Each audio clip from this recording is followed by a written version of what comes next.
You're listening to Real Investor Radio with Craig Fuhr and Jack Bevere, where we cover advanced real estate investing topics to help you stay ahead of the curve in your real estate investing business.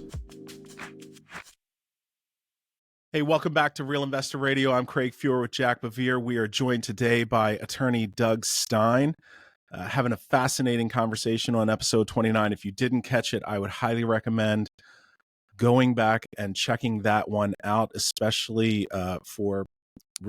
honestly, for every real estate investor, yeah. Jack. That episode was timely in that laws have changed. And so you really should go back and check that episode out. Doug, welcome back to the show. Really appreciate your time. Can't thank you enough for it. Jack, in this episode, we're going to talk, I guess, about some of the changes that occurred between 22 and 23 that folks should be thinking about now as they speak with their accountants and attorneys. As well, love to get into some of the changes in 24 that we could be planning for now as we prepare for next year's filings. So, Doug, thank you so much for your time. Can't thank you enough. It's been fascinating thus far. Welcome back to the show. Thank you for having me.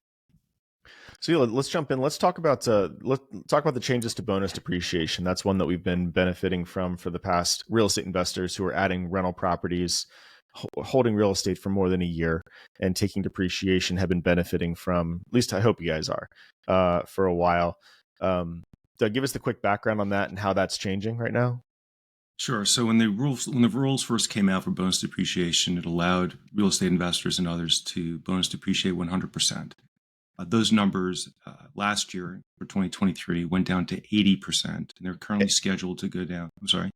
Yeah. And just a point of clarification, you're able to 100% bonus depreciate the 5 and 15 year components of your real estate. There's another component that's 27 and a half year that was not eligible for the bonus depreciation, but it still became a pretty material chunk, right? Somewhere between, 10 and 30% of your basis, depreciable basis, was eligible to be taken as depreciation, bonus depreciated in the first year. And Doug, sorry, go ahead. Sorry to interrupt you there. And no, that's phasing down. Yeah, it was a big deal. It was a real improvement to cash flow, right? Because you're paying less taxes and you're taking these huge depreciation deductions up front. And people were looking hard for the right assets that they can do. And obviously, if you've got residential, that's one thing. If you got commercial, it's different. Every property is different. But I think 10 to 30% is probably right. We've seen higher for some clients.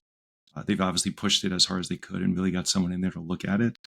But it used to be 100%. In 2023, that depreciation deduction dropped to 80%. Still a good hit.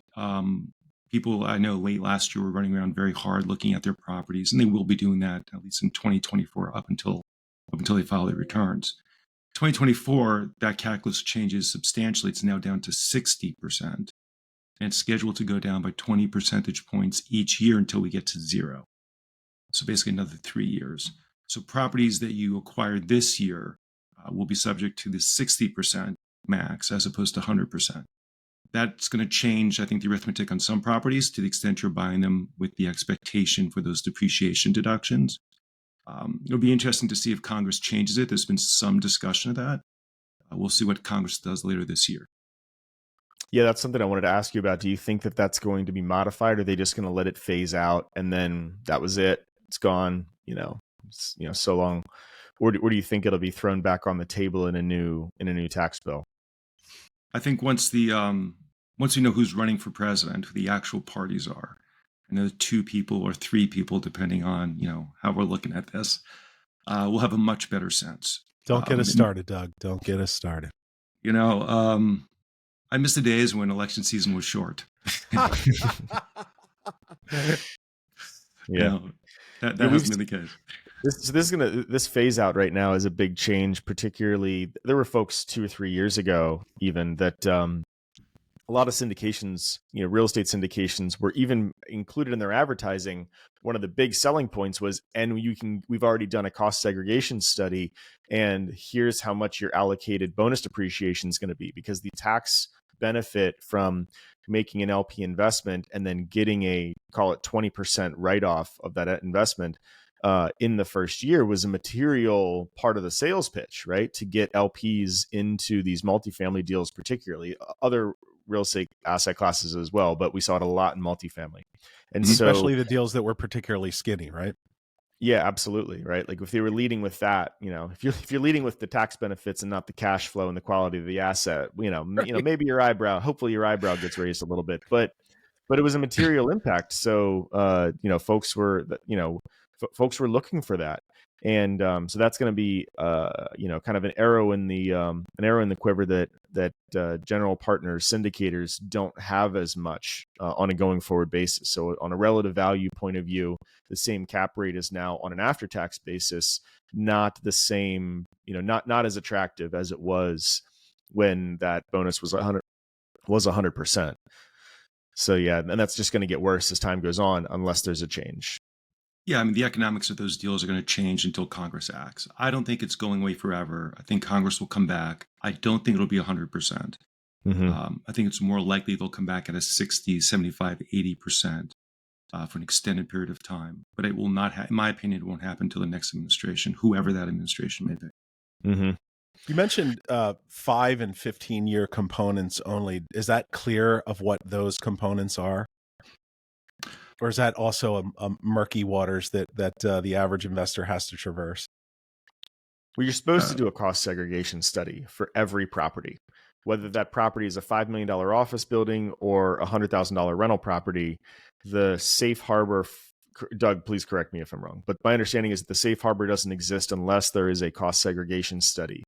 And there are large CPA firms that have in-house cost segregation departments. There are companies, KBKG is one that we've seen used a fair amount, that do this on a consulting basis as their core business.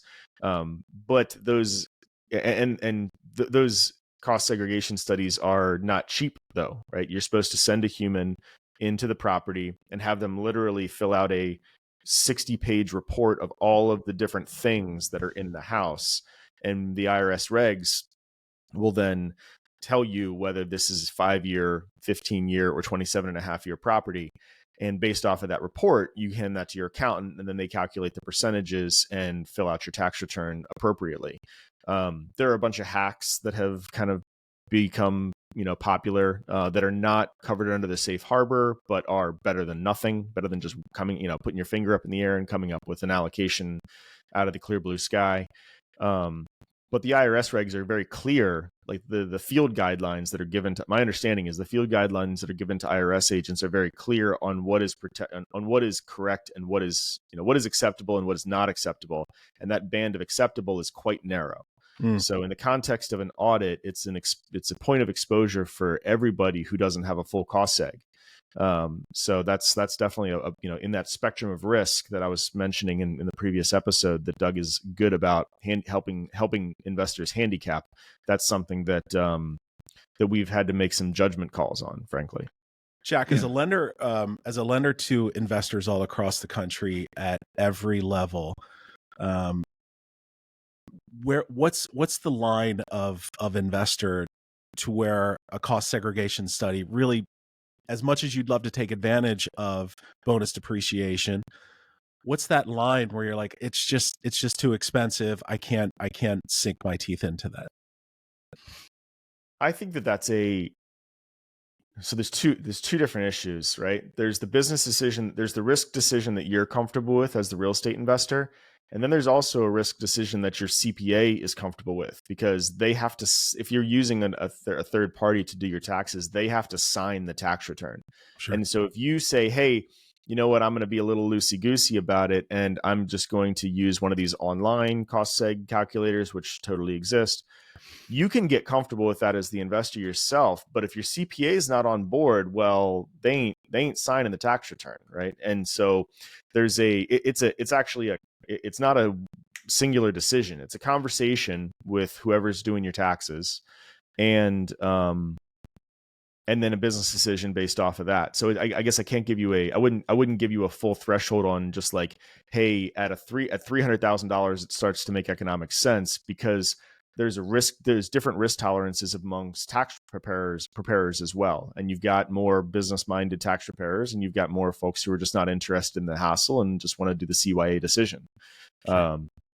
So sorry to give you the evasive answer, but it's a little bit more complicated. No, it makes sense. Absolutely. Well, let me add on to that. You know, one of the whole purposes behind the cost seg is it does buy you a sense of insurance in the event of audit. If you get audited, the service will ask you for it. I mean, let there be no question. It's one of the first questions they will ask for.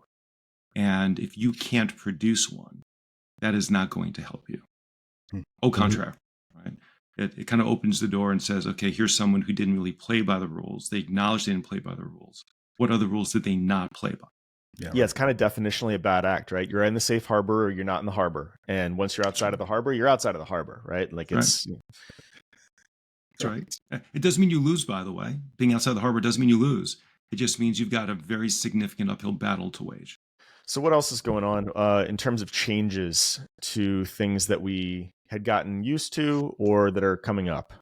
Well, we have got the captive insurance companies for those who have them outstanding.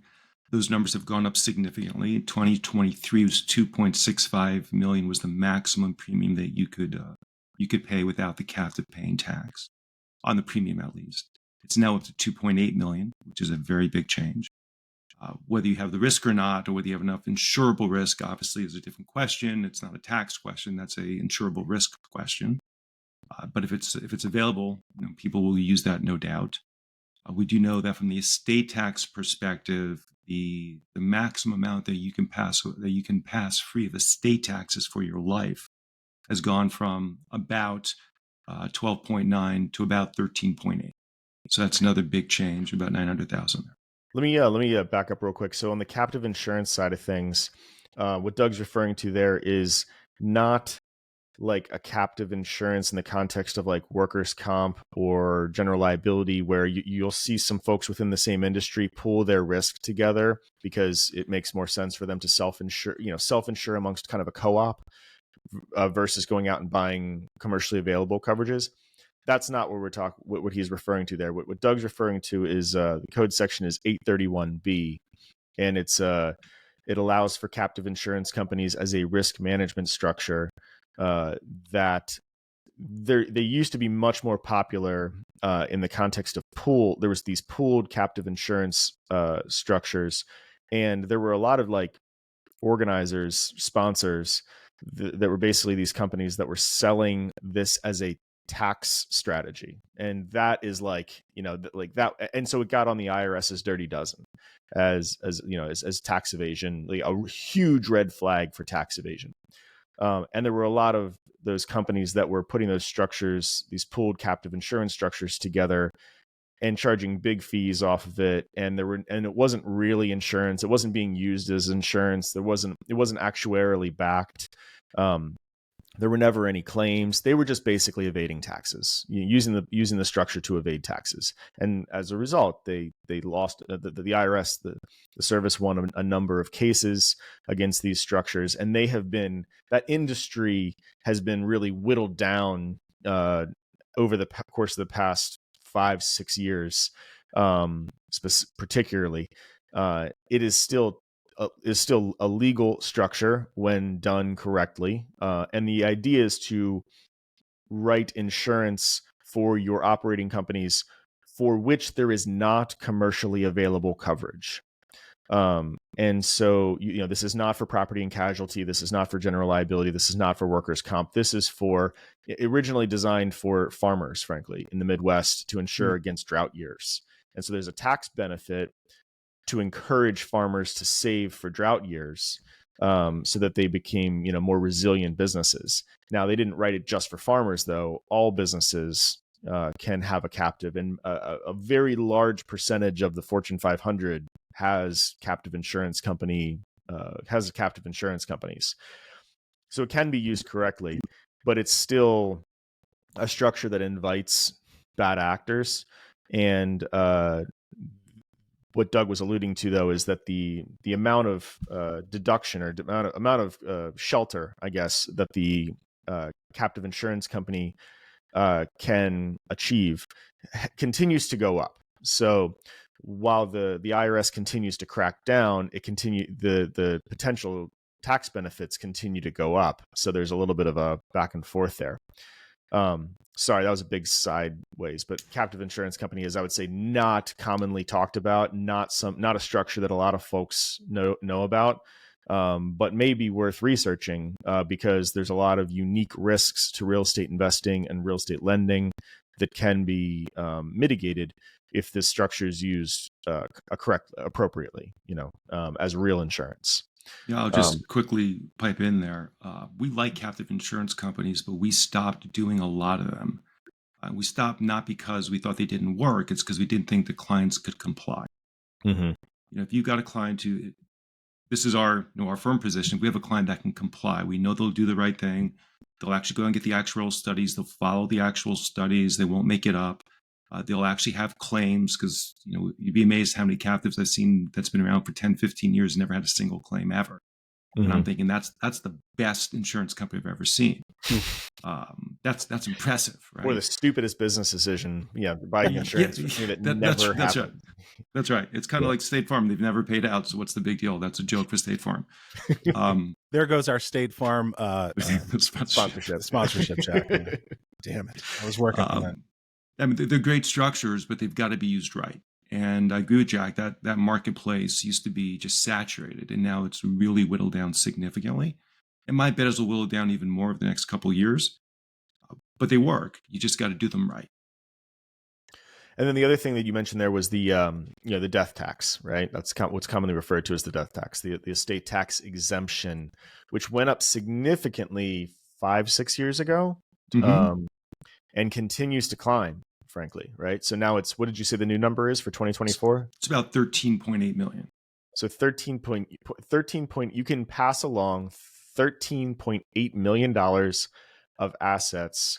The classic structure is to put those assets into a trust that has your heirs as the classic structure as a beneficiary, though it need not be. But the classic structure is with your heirs as a beneficiary, and it's $13.8 million per individual. So if you are married, that's 27.6 for you and your spouse to pass along, death tax exemption free, death tax free. So if you can have a $27.6 million estate that you put into a trust for the benefit of your kids, and that's based off of today's valuation as well, right? Because typically as part of that maneuver, you get a valuation of the assets, a third party, but it's very smart to get a third party valuation of the assets that you're going to put into this structure. And what was it, 10, 15 years ago, this number was like a couple million, right? And now we're talking, mid 20s million. Like, it's a humongous exemption. Do you think that that's going to stay in place? I was, was that big jump part of the Trump tax code, and it's just no one's talked about it, or no one's taken issue with it, so it continues to climb. How did it get to 27.6? So when I started practicing, it was a whopping $650,000. Just to age myself, there about 25 years ago. Then it jumped to $1 million, and I remember the whole state tax bar was absolutely just giddy with themselves. I mean, we got a whole $350,000 extra, right? It's more than 50%. That jumped to $1.5 million, and then somewhere along the lines, I believe it was 2010, maybe a little bit earlier. It was then attached to inflation, so it went to 5 million, and then it was inflation adjusted, and that number's just been climbing. 2026, it's supposed to drop again. And it looks like it'll probably be 5 million in 2026, depending on who you ask, what those numbers are. Yes, that's kind of a huge deal, right? Like, so there's a moment right now. There's a 2-year period, and who knows what happens with the White House and with any future tax bills. That can change, that may change, but certainly the tax professionals are going, or the estate planning professionals are going to be calling up their entire Rolodex and being like, if you haven't done this, you have 2 years, and it's going to drop from 27 to 30 million down to 5. And like, if you're going to do it now, because we may never see this again, right? We may never have and it's true, right? We may never have the political environment again where this exemption is at those levels. So that's right. That's been a booming business for estate planning for the past 5-10 years has been a booming business based off of this exemption as a product that those folks will help you put in place. Estate I think planning product. that's probably a good description all in. My bet is it is going to go away. I mean, remember the estate tax has historically been the political football for everybody. I mean, everyone's kicking that thing. So depending on who's in power and who's got control, we'll really define what that is. There's been efforts to make it go away permanently. It's never been passed. There's been efforts to reduce it substantially. Some of that has actually happened in the past. I think whoever wins the next election will be the one to decide it, because 2026 is your big day. The election's right around the corner. They'll have about 1 year to fix it, whatever that fix may look like. From a budgetary perspective, people talk about the estate tax all the time. It's like this massive thing. You read the Wall Street Journal. It's less than 1% of the revenue. I mean, in the grand scheme of things, it is if you got rid of it tomorrow, there's almost no implication. But from a political point of view, it's like the football. Yeah. Oh, yeah. That's right, because nobody likes wealthy people, whatever that term may mean. It's haves versus have-nots for sure. That's right. That's right. Just my mind I can't help myself, but I was thinking about the conversation we were having on the previous episode regarding the transparency and disclosures that are going to apply also to trusts. The combination of trusts being formed over the next 2 years and that information becoming, at least in the government's public domain, man, that could be weaponized, right? Like that's going to get weaponized, isn't it? Like that's a little creepy and scary. Like that's going to happen. They won't be able to help themselves. Anyway, I mean, it changes estate planning. Historically, you just transfer the LLC interest or a partnership interest, and we're done. Now it's a transfer of a partnership interest and a filing with the U.S. government, right, about who now owns it. A lot of that's going to be very different. When you did this filing this morning, you said you did it yourself. We're circling back to the previous podcast's topic, sure, but I guess it's related. Did you have to disclose assets or income as part of that filing? No. Oh, interesting. Okay. Well, there's that. I don't know if that makes a difference. The government's already announced, FinCEN's already announced they're going to report it directly to the Internal Revenue. So, it's a matching. They'll be able to match it up. Yeah. They should be able to match it up. Yeah. There's a lot of things the government does poorly. Matching is not one of them. They're really good at that. This may be a horrible question, but I'll go ahead and ask it anyway. So if I set up an estate in a trust, kids as beneficiaries, and I'm married, and my estate is, say, $20 million, and the law changes in 26, does that then become and let's say it goes down to $5 million exemption, does that then become the exemption? I'm no longer, even though I set my estate up when it was a $27 million exemption, do I need to die today to get that $27 million before, or tell me, how's that work? So the humorous part of me would say it depends who you're asking. If they like you, it's one answer. If they don't, it's another. But the real answer is the government said that once you've made the gift is exempt. It'll be exempt forever. So if it goes back down to 5 million, you basically have nothing left. You can't give away any more. But whatever you gave away is given away. Now, caveat that you make a filing when you do the gift.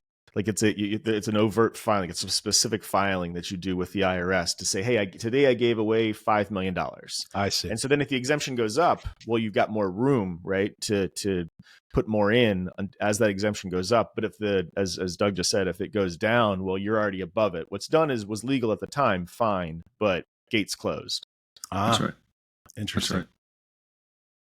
Yeah, it's it gets more difficult at times, but that's essentially right. The form is Form 709. It's just how you report a gift.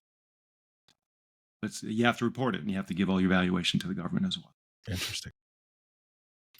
Doug, what else is new, changing on the horizon? Well, we see big changes in qualified opportunity zones coming up. That's in 2 years. 2 years, you have to recognize all the gain.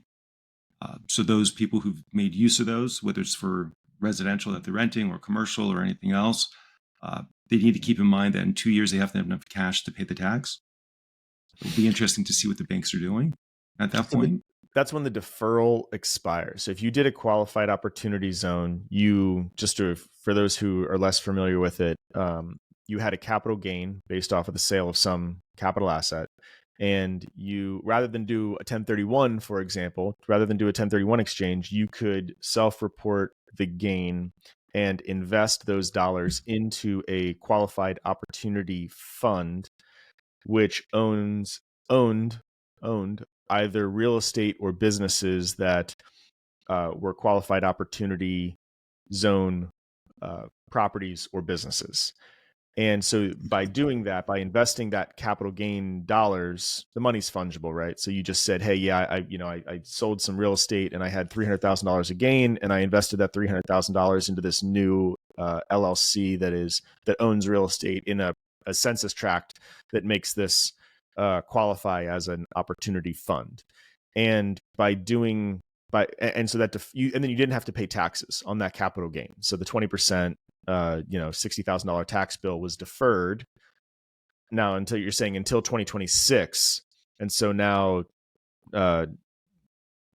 tax is due, and question is, where's the cash coming from? Is there enough real estate? Is there refinance proceeds? Is there enough cash left over in that entity?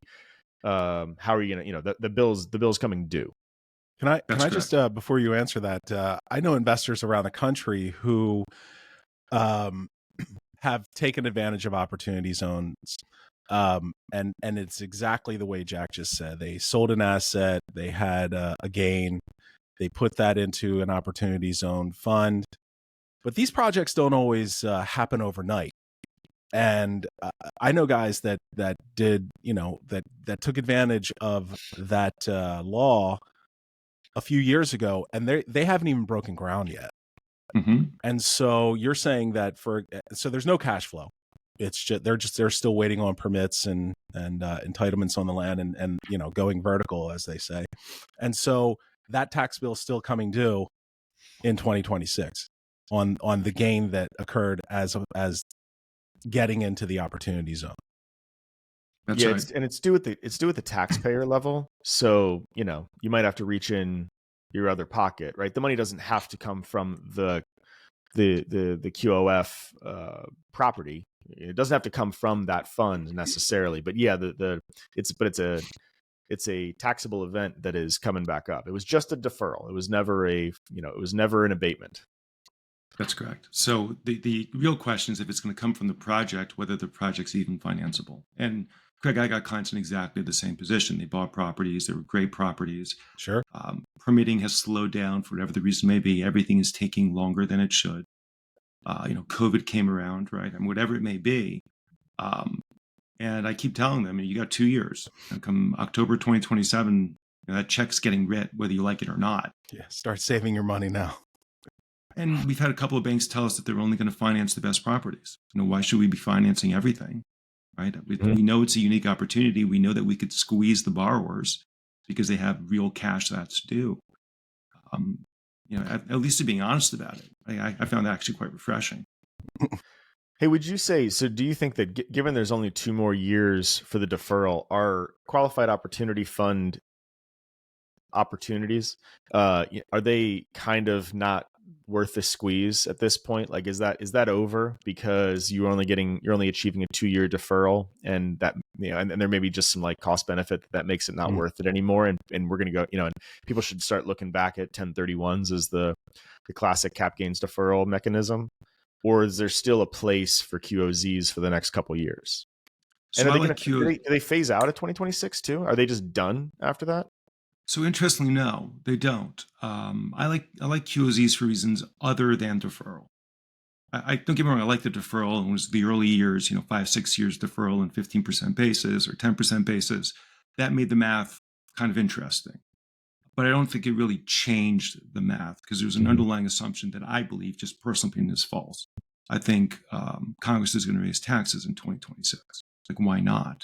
If you look at our change in our deficits, when $14 trillion over a relatively short period of time, a 2% hit to capital gains, if you raise the tax rate by 2 percentage points, that's a lot of money coming in. And if you're going to do it, you do in 2026 when all this gain's going to be recognized anyway. I do like the 10-year play. We deferred ourselves into a less beneficial tax environment. Great, So we actually ran those numbers for some clients early on, which was how much increase in taxes do we need in order to be even? Mm-hmm. And no one liked the answer because it was only about 2 percentage points, which your break-even point. If it goes above that, then you're actually negative. You're in the hole. You should have paid the tax. Should have paid the tax. Yeah. You should have paid the tax. I do like it for the 10-year hold. So if you've got a portfolio you're going to hold for 10 years, I think that's the real play for QOZs, which is after 10 years, if you're holding onto the property, you essentially get a full basis step up. So you could sell it in 10 years tax-free. Right. And that's the real play, I think, for QOZs.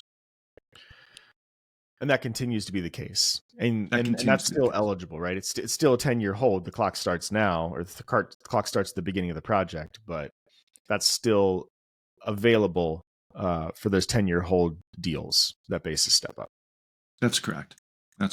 So for those buying real estate, your analysis should be on a 10-year hold. Right. Ignore the deferral. To me, the deferral for 2 years is negligible anyways. I mean, you can run the math. It's tiny.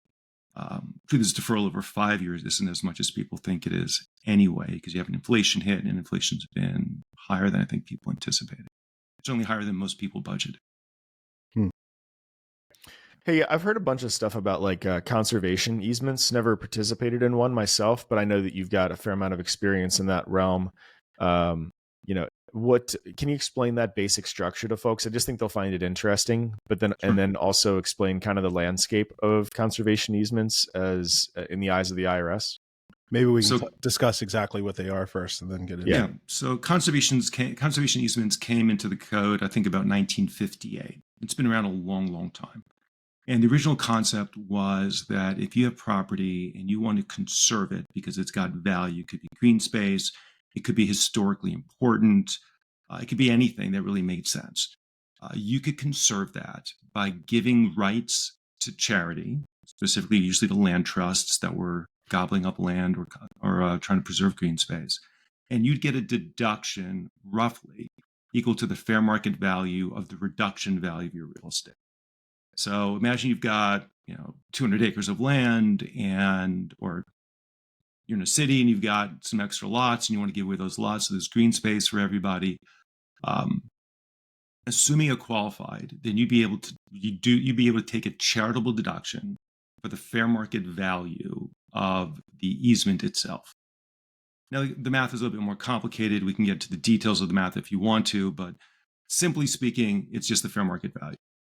And so the idea was that it was developable land before. We're going to put this easement in place and state that you can't develop this land for 50 years, 99 years, forever, whatever the number is. Forever. And then that easement has then diminished the value of that land. And your deduction could be the difference between the developable value and the post-easement conservation value. Right. So that's when things changed. Things changed about, let's just call it 10 years ago, because it's roughly about right. It was a little bit later than that. And what people started doing is they started getting this land that was otherwise crappy land. Like no one would build on this land. It was just bad land. It's going up a mountain, going down a cliff, whatever it may be. And then they would try to get a multi-use or industrial, or my personal favorite was dense residential on the property. Get it zoned that way? Get it zoned. Yeah. And, the cities are looking at this. Highest and best use, right? So if I can put up, if the rule is I need one property per acre and I can get it to one property per quarter acre, then I've basically got 400% more I could do. And therefore, in theory, the value of the property has gone up significantly, right? Some of these were done on a wink and a nod. Some of them were done, realistically done. So you get the highest and best use. So you may have some farmland that's been used for God knows how long, for chickens, cows, goats, whatever it was, sorghum. People would come in and they'd say, look, we don't want your land. We just want to put an easement on it. You could still hunt on it. You could still plant some stuff on it, but we have to keep a green space. They'd then they'd literally rezone these properties to 10-story buildings, mixed use, whatever it took. And then they would go and they'd raise money into partnerships so that people could get a charitable deduction. Because after all, the highest and best use of my property is now this dense residential or mixed use property, even though I've got farms next door. Right. Right. Mm-hmm. And they generate these very large charitable deductions, 4 times, 5 times. I've seen them as high as 8 times, even 10 times, whatever you'd put in. The service became very jaundiced on this. In fact, started prosecuting some of the we'll call them sponsors, syndicators, sponsors. I guess it depends on your perspective. The big one being EcoVest, which is probably the first one the service went after. They went after them criminally and civilly. That recently resolved last year. The criminal charges went away. The agreement was that they would never engage in conservation easements anymore. They paid back, I don't know, $10 or $15 million. But if you read through the numbers, the profits for these syndicators were in the hundreds of millions. They were huge. I think Harry Reid had a bunch of desert land they did this in Nevada with, didn't he? There's a lot of people that do these things. Yeah. Hmm. So the government came out with a safe harbor of essentially 2.5 to 1, which means you're at par, right? There's no benefit. Rinse, wash, it's equal. The service is still aggressively prosecuting these things. They've almost gone blind on everything. If they see the conservation easement, the underlying presumption is that there's bad actors. Guilty until proven innocent. Not yet guilty and tried as far as they're concerned. I mean, that's just a formality in their mind. And the service usually wins at the trial court on appraisals and other matters. Challenging the appraisal, saying that it's a juiced up appraisal. Yeah, you have actually several appraisers who's been banned before practicing before the Internal Revenue. Wow. Because their appraisals were that bad. You have several people actually, attorneys included, if I recall correctly, that were banned from practicing before the Internal Revenue for their conduct in some of these actions. What we are seeing is on appeal, the service tends to lose the appraisal battle. But the cases aren't going away. I got several friends of mine that actually are syndicators in these deals. And they're not really, a lot of these people are not pushing hard to settle the dispute, because the theory is the longer it goes on, the more time there's for political wind change, the more likely there's going to be a different result. We can argue whether that's right or wrong, but then you've got other people on the other side, class action attorneys that have already been gathering up people to file class action lawsuits against the syndicators. These things are bad. I tend to tell my clients, do they work? Absolutely. No question. How much money do you want to spend for the opportunity of possibly winning a case that the service can't settle? They're just precluded from settling. It's a national office issue. And, they're toxic. At this point, they're just toxic. Gotcha. Interesting. Thanks. I was curious about that. Stay away. At this point, I think the advice I'm giving my clients is stay away. I remember about a month ago, you sent me, switching gears here, the workforce housing tax credit. I've been hearing about this tax credit for, I don't know, 5-6 years. It seems to be relatively bipartisan, and yet it hasn't been passed yet. There's kind of a recognition that affordable housing is a need within the country, right, and that the low income housing tax credit produces multifamily buildings that are full of low income housing, but that is not probably the optimal housing or social solution. And so there's looking for, I think, the idea is that the sponsors of this bill are looking for another way to incentivize affordable housing. And this is what they've come up with. And it hasn't been passed yet, but it keeps coming back. It also hasn't died yet. It keeps coming back. Talk to us a little bit about that and your thoughts on it. So there's some things that that Congress and the government have done really well.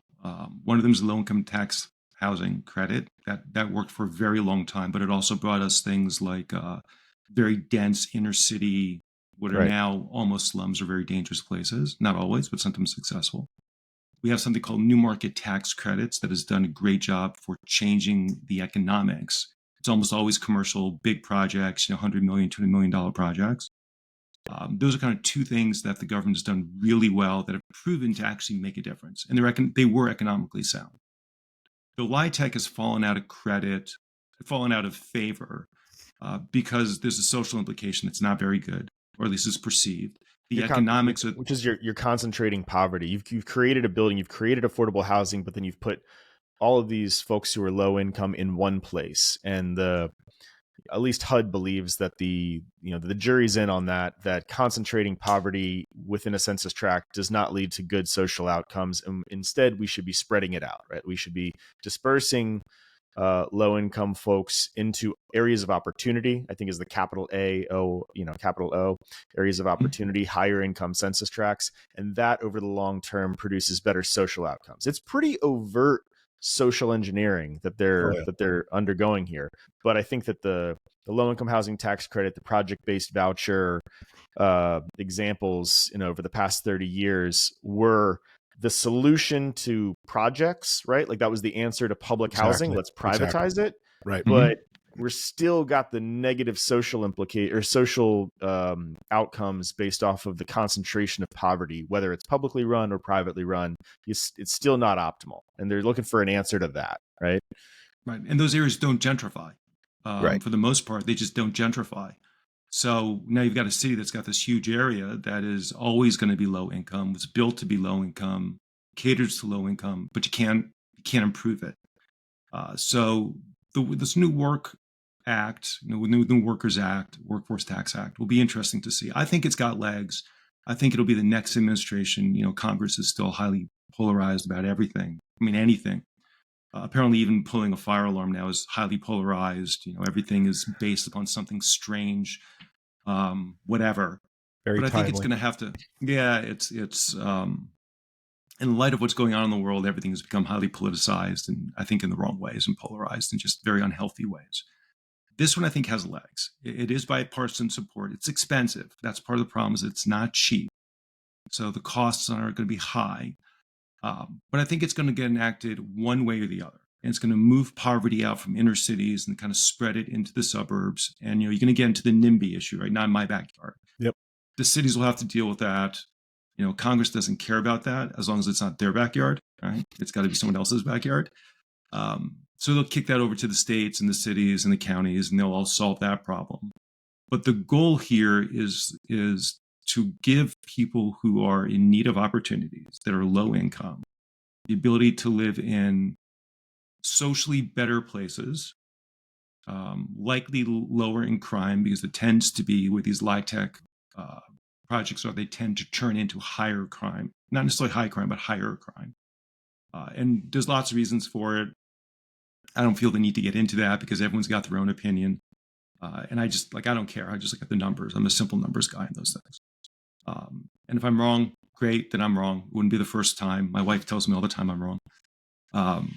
The goal here is to really make those projects maybe not more affordable, because obviously high density, close quarters is cheaper to build, but to help resolve the long-term problems, giving these people a hand up or the ability to move up the social ladder and the economic ladder. I think you're already seeing a model of that, certainly here in Baltimore and other places around the country where I visited, where it's clear that there's low-income housing being built, but there has to be some percentage of that housing that's going to also be not low income. And, Columbia, Maryland would be a perfect example of that back in the early 70s, where a man had a vision to build, basically workforce housing amongst more affluent housing. But I think that what I'm seeing in terms of some of these projects are there has to be that percentage of in the building or in the development subsidized housing versus non-subsidized housing. And however that's going to work out amongst the inhabitants of that development remains to be seen. But that appears to be the push amongst the legislative class in DC right now. Not to have, we're going to make this cordoned off area like we did in cities across the, industrial cities across the country for, Section 8 or low income subsidized housing. That I think is a concept that has been tried and failed. And I don't see them going back to that based on what we know about demographics today and sort of what happens in areas that are just, completely low income, right?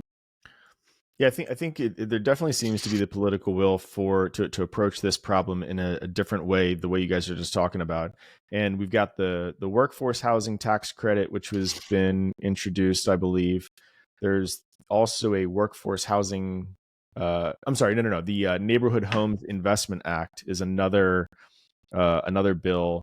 National Community Stabilization. I'm familiar with that through the National Community Stabilization Trust. They're one of the lead sponsors there.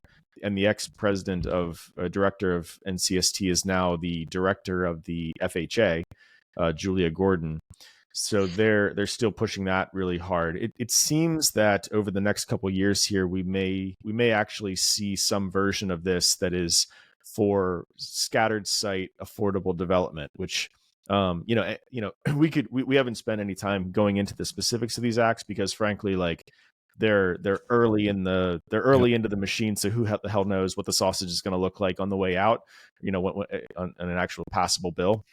So it's kind of not worth dwelling on the details at this point in the passage, but there's a number of different but they're all trying to solve the same kinds of problems. And it seems probable to me that the country's scattered site residential investors are going to be the boots on the ground mechanism for this to happen, right? Like this isn't going to be some new public agency.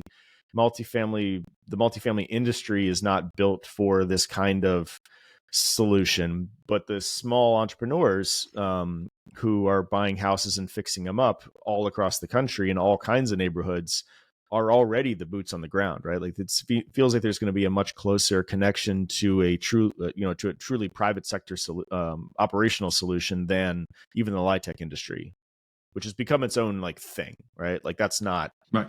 You do LIHTC and that's all you do. You don't do anything other than LIHTC, generally speaking. Very few developers cross LIHTC with other private sector development aims. So it's become like its own industry. And this may be something new that actually creates more opportunities for smaller investors to participate in helping to solve these problems.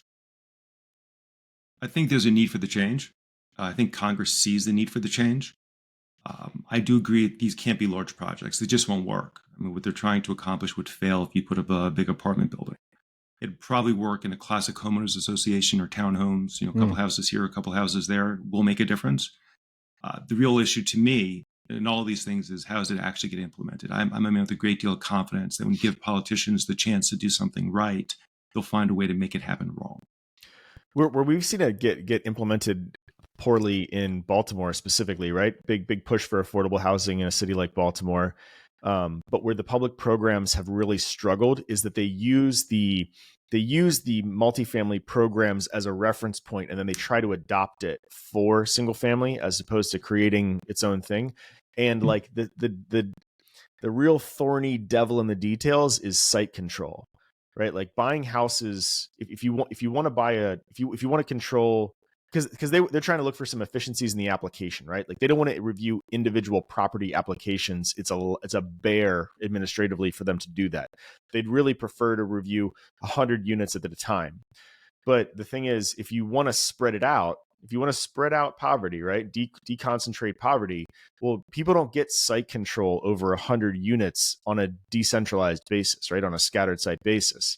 And so they write the application that you have to have site control at the time of application. And then we're all like, that's not a thing. Like I don't put 100 houses under contract and then, convert them, make them eligible for a particular program, but I can go find 100 houses this year, right? Like give me guardrails. Our point is like the right approach would be just give me guardrails and then I'll go find houses that fit fit within the guardrails. But don't tell me that but don't require the addresses at the time of application for the grant, for the subsidy, for the appraisal gap, trying to fill the appraisal gap, whatever the aim of that particular program is. Anyway, I digress, but I've pounded my head against the wall for the better part of 15 years trying to, work more closely with the public sector in solving this issue issues, and that's just one of my personal frustrations, pet peeves about where the rubber hits the road and then nothing happens, right? Because the program was just poorly designed, and with details like that being the thing that takes it down. Jack, you and I have actually talked about that because the problem only gets bigger, right? Of affordable housing, especially with, as I can continue to say, 15 million of the world's poorest and least educated people crossing our border. They all have to live somewhere. And so there's a great opportunity there, but I think what Congress and even local municipalities are grappling with is, one, how do we make that work, and two, how do we dip our beak in, right? And sorry to seem so mercenary, but let's face it, that's exactly what it is. But I continue to believe that it creates one of the greatest opportunities over the next 15 to 20 years for a smart guy like you to figure out, and certainly like Doug to figure out the legal aspects of it all. So, Doug, what else? Is there anything else that we should cover today? What else have we missed that's changing? I think those are the really big issues that we see coming around. I think there's an expectation that there will be some significant Tax Act changes in 2 years, after the election, and hopefully a lot of this has gone behind us. The government's got to raise revenue. I see tax rates only going up. You've got 2 wars going on. The Ukraine war is extremely expensive as it goes. I think there's a misunderstanding of what expensive means in this context. It's not like we are building new stuff. We're giving them the old stuff, and then we're building our own stuff. But the stuff costs money, and they're looking for billions of dollars on this. And the only way to make that happen is taxes have to go up. So my bet is you'll see a significant change in a lot of that. I think the next Tax Act is probably 2006. Is my bet. 2026. It's my bet. I'm sorry, 2026. It's 2006. Sorry, 2020. I'm off by 20 years. We're tracking. Thank you. 2026. And I think it's going to be significant. I think it's going to be a real change in operations as tax acts go. That's kind of my gut. If real estate continues to fall, which is, if you believe the newspapers, that's what's happening. I'm not saying it's true. So the newspapers are announcing, so therefore it's got to be true because the media has never gotten anything wrong ever. That's going to make everything even harder to deal with. Super interesting. And 87,000 agents to collect it all. Oh, yeah. Can you give us so where's the IRS at, right? Like, I remember a couple years ago, I got told that I should be scared because the IRS was just getting $1 billion of funding and they were coming after everybody. What's the reality? I've seen a reduction of audits, not an increase in audits. The audits that we have seen have been lower quality audits. They're not asking the right questions. They don't even understand. We literally had an audit last year where the agent was upset with us because our balance sheet balanced. The assets equal to liabilities. And that was literally a 30-minute rant by an agent about why the two have to be false because you can't have a balance sheet where they match. I wish I could make this stuff up. What we actually see in the real world is attrition is eating into the new hires for the service. So what you're getting is you're losing a lot of the more educated guys, the guys who've been around 20, 30 years. They're retiring. New people are coming in who have no experience. I'm not as concerned about audits anymore. When I get a good auditor, I'm actually really happy. We can have an intelligent conversation about what things actually look like and how things actually work. We have seen a change in the appeals process. Some of the agents on appeals appear to be, at least from what we've seen, much more interested in the process and not the outcome, which is not what appeals is supposed to be about. We actually had a case where we filed our appeals. We went through the whole process. Yeah, and you're talking about you're in tax court at this point. No, this is between your audits. You got your assessment by the Internal Revenue. They say you owe us X. Instead of going to tax court, you can go to an appeals process, which is internal with the government. And then if you lose on appeals, you can then go to the tax court. And we actually had case law, like square up, exactly on point. It was the exact same fact pattern. And instead of just conceding the case, they made us show up at the hearing, right, for an hour-and-a-half hearing, go through the whole process, explain everything, only to then say, okay, we agree, we'll just drop the case. It is increasing costs. We do see that, but we don't see better audits. We see worse audits, just higher costs. Is the number of agents down? Yes. From what we've seen, the number of agents is down. So Because of quantity attrition. and quality are both down. Yeah, perfect combination for, good administration. It's a great formula. It is. I mean, the numbers were always a little bit exaggerated. The attrition rates, if you believed what the attrition was supposed to be, which I actually think are right because the government knows who's going to go. We have good history on that. Even if they hired all the agents and you kept the regular washout from new agents, you were down. It was a net loss to people. And the worst type of loss, right? Lose the experienced guys and bring in inexperienced guys. Right. So we have not seen a change. I don't think that's going to change either. Overfunding the IRS has always resulted, from Congress's perspective, in abuse, and underfunding the IRS has always resulted in less income. So everyone's always trying to find where's that perfect spot, and the answer is it doesn't exist. Well, it's a good thing they're giving them guns now. Oh, so yeah, that's a whole nother issue.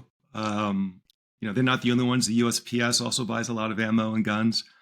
It's I couldn't resist. I have a friend of mine who does IP law, and one of his clients manufactures ammunition. And he said the biggest buyers of his ammunition is all government agencies.